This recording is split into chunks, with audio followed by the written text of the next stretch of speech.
In the early morning, the city is how I love it, completely still. I'm already on the way to my first job, collecting fish down at the harbour. I'm a carter, a man of the streets. Everybody knows me. Business used to be better, for me and also for the fishermen.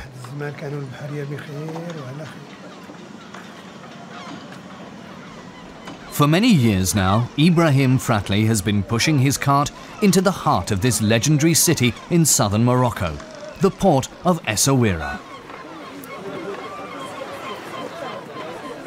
Today, small fish are brought ashore here, yet this was once the biggest seaport in North Africa. Essaouira used to be the gateway to Timbuktu, a transshipment point for goods from the entire African hinterland. The large port was planned in the 18th century by a clever sultan, Sidi Mohamed ben Abdellah, who also had the fortified trading town built behind it. The Sultan had cannon brought from Spain, architects from France, and merchants from all over the world.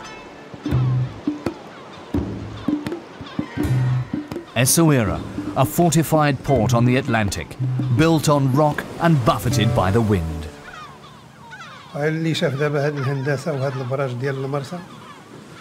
Oh yes, what would Essaouira be without our wind? Had it not been for the wind, neither the Phoenicians nor the Romans, neither the Portuguese nor the French would have come here. For many centuries, ships from all over the world put in here bringing precious goods, spices, ivory and tropical timber. In those days, Essaouira was known as Mogador. Mogador, an ancient name. The Phoenicians were the first to settle on the protected island in front of the town. Where they had cultivated murex shells for dye for Roman garments, in the 16th century, Portuguese seafarers built a fort defended by cannon.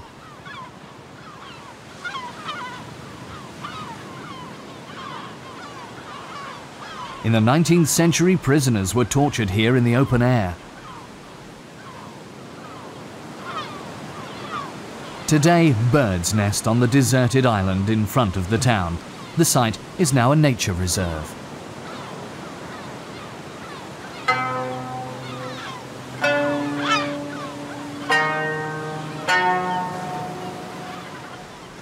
In Arabic, the name Essaouira means a fortified place. Responsibility for the Sultan's urban planning lay in the hands of a French military architect called Théodore Cornu. He was charged with constructing the huge harbour complex along European lines. Ibrahim the carter also knows the legend surrounding the foreigner from France who, in 1765, gave the city its defiantly enclosed face.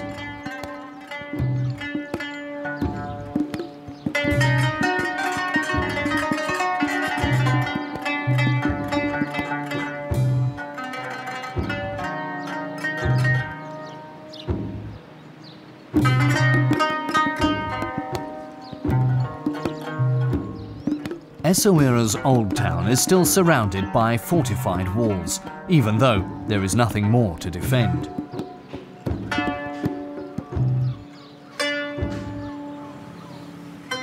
Within the Merlin-crowned walls and the 5 big city gates is a rectangular system of streets. A city on African Islamic soil, yet off the European drawing board. Instead of dark and narrow alleyways, it has main arteries running dead straight. Unusual for an Oriental old town.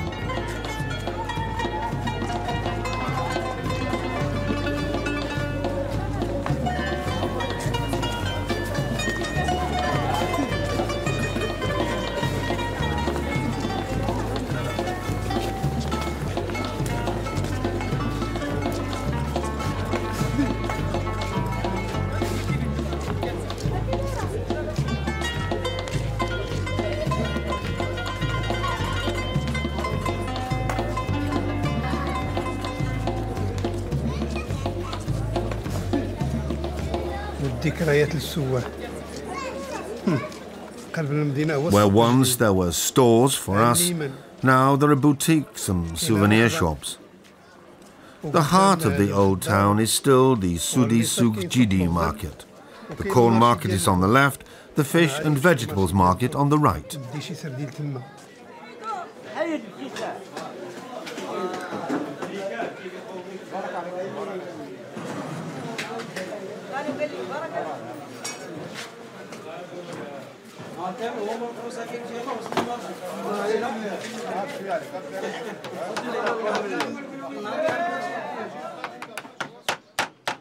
The sound of beating and hammering can be heard everywhere, because located right next to the food market in the Medina are the workshops of the artisans and wood carvers. One particularly skilled craftsman is Imad Mustafa, a master artisan who makes intarsia furniture to order.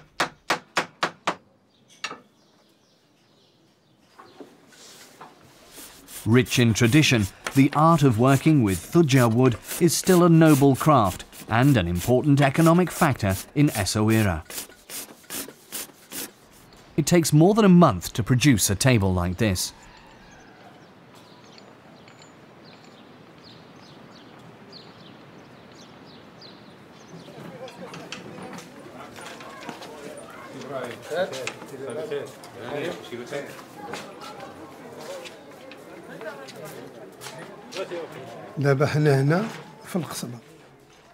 This is the Kasbah. It used to be the exclusive quarter of Essaouira. It's also the oldest.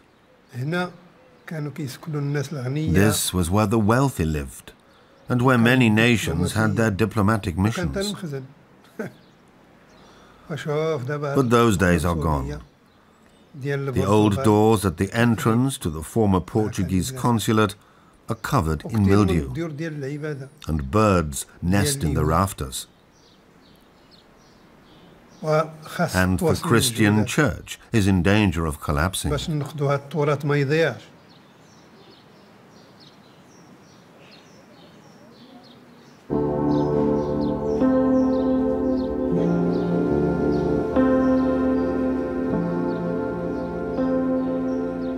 In the past, anyone of distinction lived here in the Kasbah. Magnificently decorated doorways still bear witness to the old days of prosperity and privileges.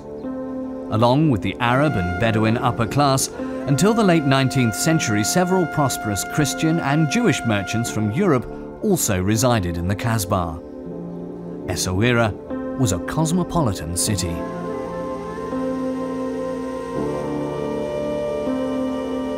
Anyone who could afford it lived in a riad. The inner courtyard was the focal point of family life. The children played in the atrium. They were forbidden to play in the street. The atrium design was intended to offer protection from the weather. Shut off from the hustle and bustle outside, the occupants enjoyed a private environment that was cool and airy.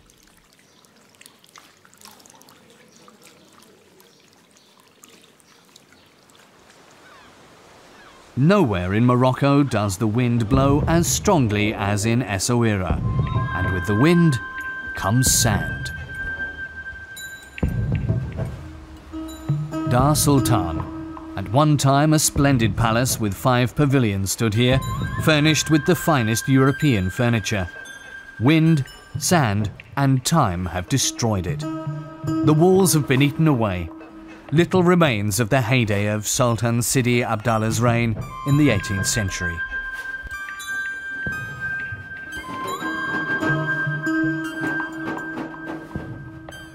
Built in the European style, the Sultan's residence is gradually sinking into the sand. But what will probably remain is the legend surrounding the song which Jimi Hendrix is said to have written here: "Castles made of sand."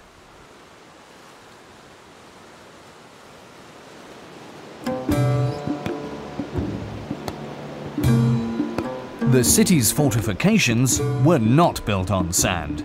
They were made to withstand heavy guns.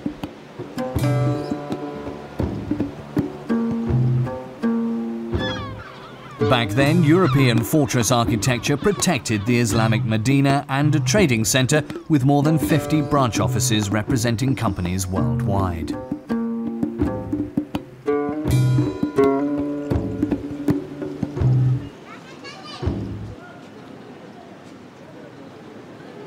أعز حي عندي هو الملاح فين كنسكن وفين ربيت ولادي. My favorite quarter lies in the northwest of the city.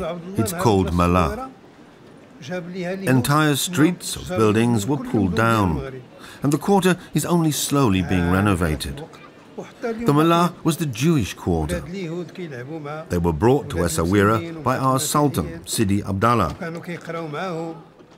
In those days, they ran the businesses. Muslims and Jews got on well together.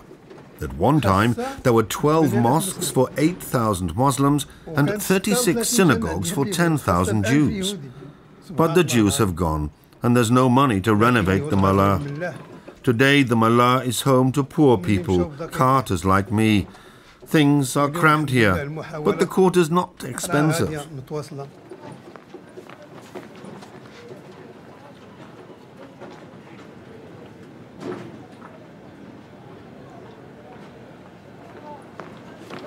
I've quickly got to take Rafia to the dyers in the Rue Shbanat. Down the ages, these alleyways have seen little change. There is still a strong sense of community in this quarter. People live together and work together. Everyone is good at his job.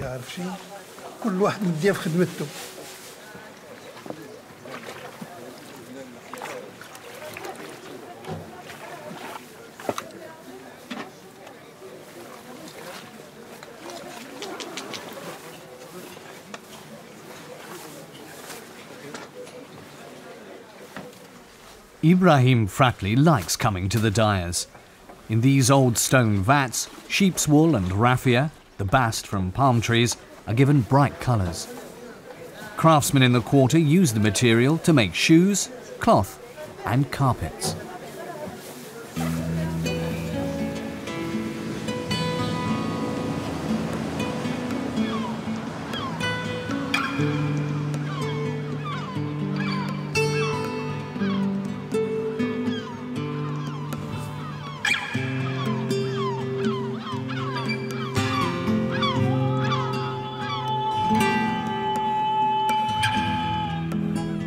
In the early evening, when the muezzin calls, the alleyways in the Medina empty.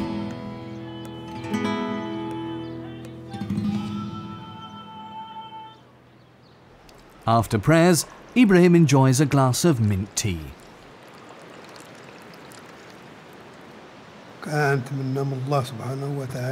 I hope that tomorrow will bring good business, and that our Medina will remain exactly the way it is, and never lose its soul. Inshallah.